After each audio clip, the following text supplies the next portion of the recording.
Ano-ano nga ba ang mga requirement na kailangan natin bago tayo ma-monetize dito kay YouTube? At paano nga ba tayo magkakaroon ng earnings dito? Pero bago po ang lahat, gusto ko muna magpasalamat sa aking pong mga followers sa ating pong Facebook account na meron na po tayong 734,000 of followers sa Kapili Pagkaliwangan Olga.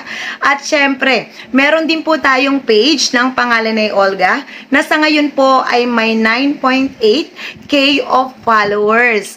At dahil dyan, syempre, gusto po nating i-share kung ano ba talaga ang mga requirement natin dito kay YouTube. Kailangan, meron po tayong 1,000 of subscribers dito. At syempre, meron tayong 4,000 watch hour bago po tayong ma-monetize dito kay YouTube.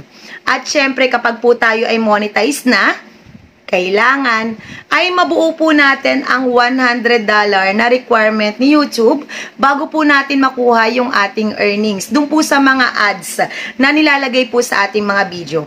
Pero kadalasan po, hindi pa tayo monetize ay meron na talagang ads na makikita dyan po sa ating mga video. Syempre, wala pang bayad yon.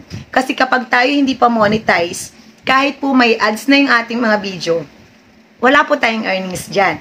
Kailangan ay ma-monetize muna tayo bago tayo magkaroon ng earnings dito.